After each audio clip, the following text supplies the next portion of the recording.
Welcome to Unload and Show Clear, the podcast about all things IDPA.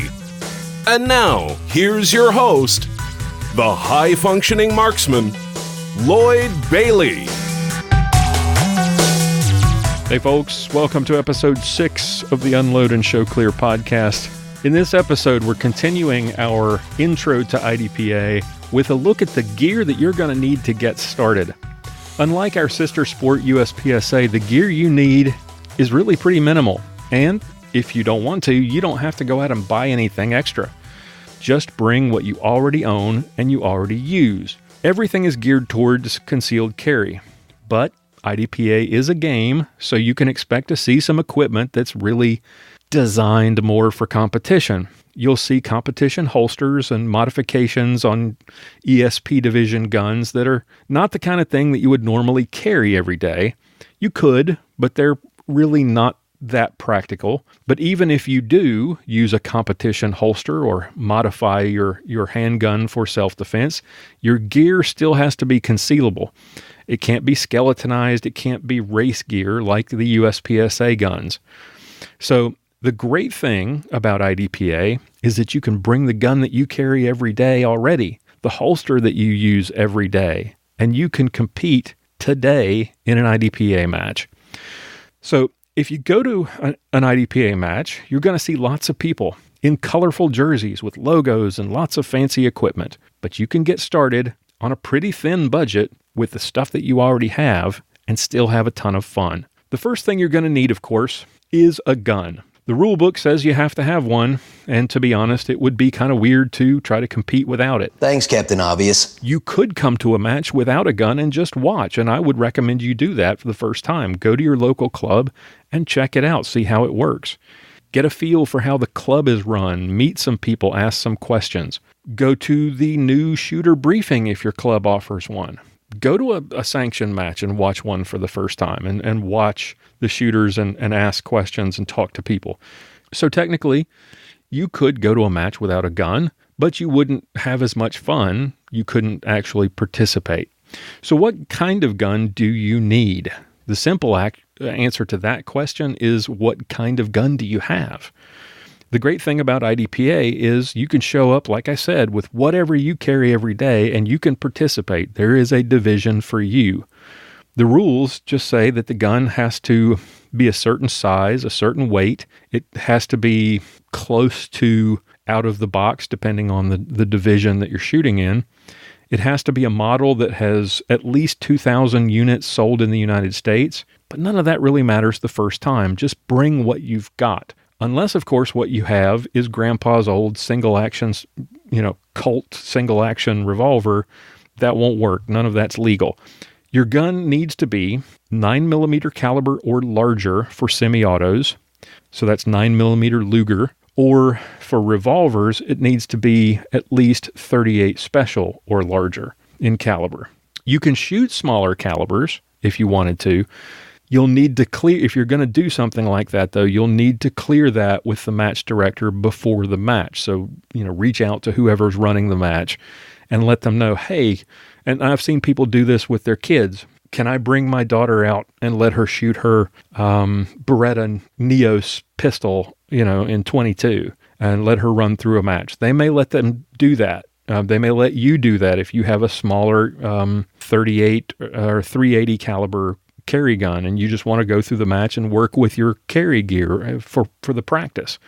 Just let them know beforehand that you're shooting not for competition. So you've got your gun, you've figured out which division it fits into. What other gear do you need? You're going to need a holster, and you're going to need to wear it on your strong side. Now, that can be inside the waistband or outside the waistband, but it has to be on your strong side at 3 o'clock. IDPA, for safety reasons, does not allow cross-draw holsters, small of the back, appendix. Those are some of those, especially appendix carry, is very popular in the concealed carry community, but for safety reasons, we don't allow it in IDPA. So you're going to need to go out and get a strong side holster to compete with. What kind of holster do you need? Now that you just know what position that holster has to be in, well, Most people use Kydex. A few use leather, and some use some hybrid combination of the two. Make sure whatever you choose that the holster doesn't collapse when you draw the gun out. And there's a reason for this, because in IDPA, you're going to have to reholster frequently. And if you do it wrong and point the gun at yourself, you're going to be going home. If you carry inside the waistband a Kydex holster or a hybrid holster with a Kydex shell, is not going to collapse when the gun comes out, and you can reholster more easily and more safely. Don't get one of those cheap neoprene holsters from Walmart. Save a few dollars, get a decent holster, and get one that's designed for concealed carry, not some skeletonized raced holster. I will include links to some options on the website in the show notes.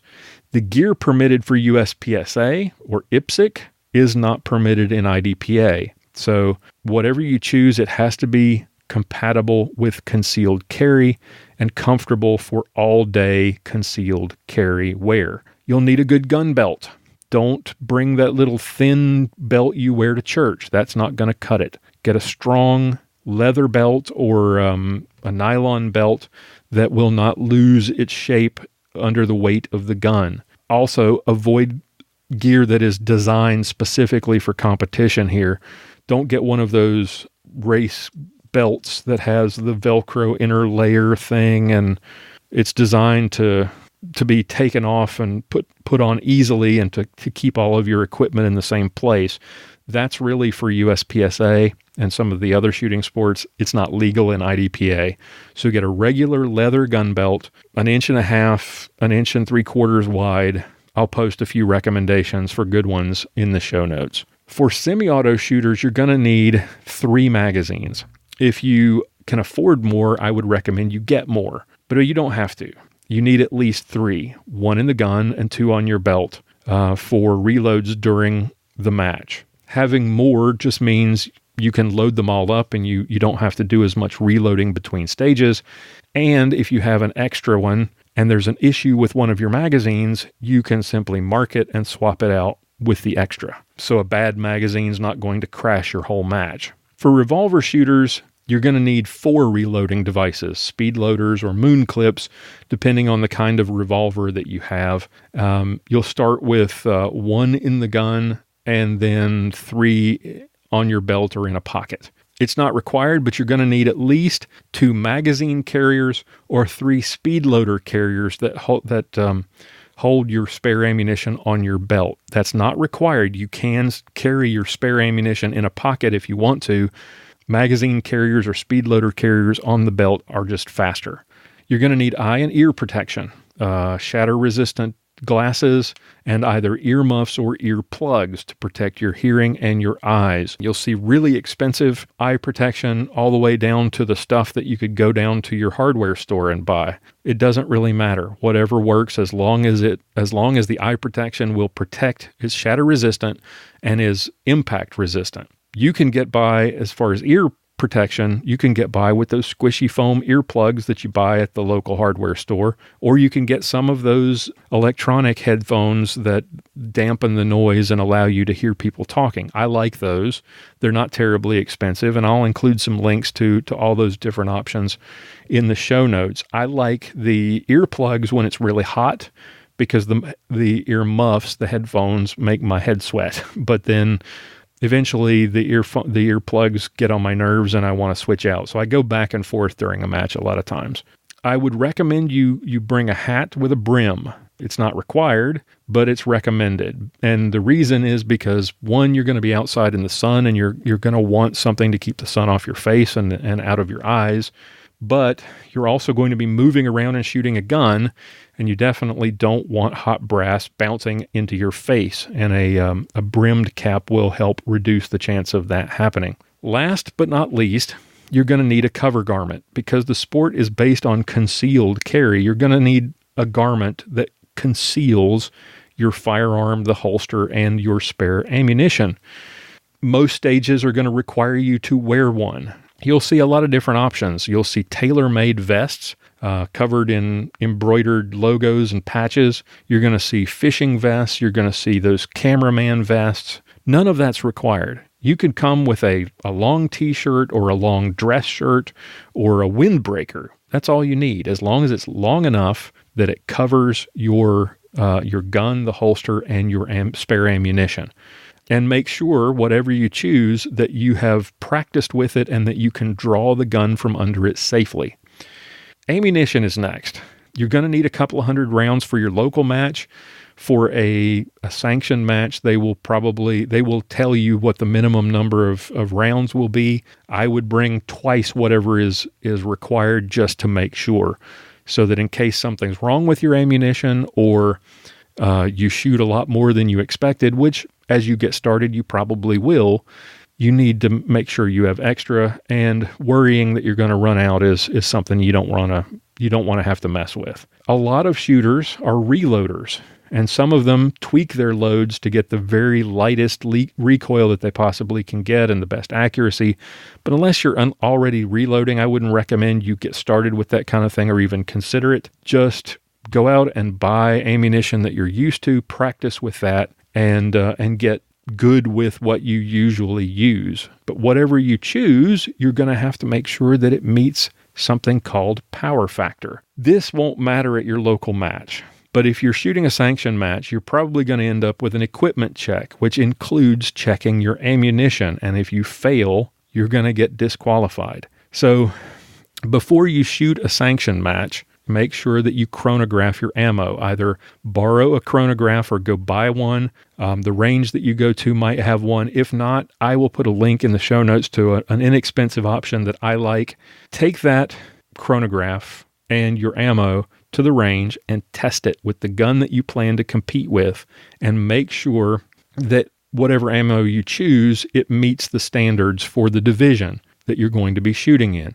The goal of IDPA is to compete with commonly used ammunition, so ammunition that has been tweaked or modified to try to get the very lightest recoil is not really what the sport is looking for. People still do it. Like I said, it's a game, but you need to make sure that your ammunition meets this power factor. Some even factory ammunition might not, so you need to make sure.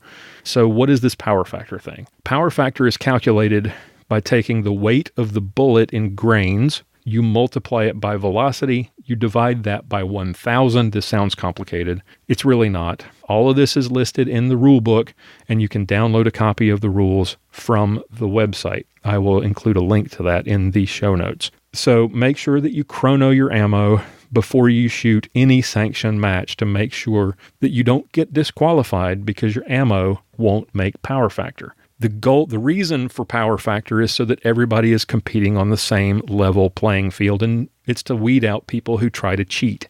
That's pretty much it. You can get more fancy than that. You can, buy more specialized gear as you go on. But if you want to spend the rest of your IDPA career shooting that same gun with that same equipment, knock yourself out. You don't have to do anything more than that. All right, that's it for today. You should be able to get started with all of the information that's been provided for you over these 4 episodes. If you have any questions, if you have any comments, drop me a line at Lloyd, LLOYD, at unloadpodcast.com. If you get out and shoot your first local or sanctioned match after hearing this show, send me a message. I'd love to hear how it went. Tell me about it. I'd love to hear it. Visit the website, unloadpodcast.com, for show notes, and I'll include links for recommendations for gear that I use and things that we've talked about today. So I hope you'll join me again next episode for another edition of Unload and Show Clear.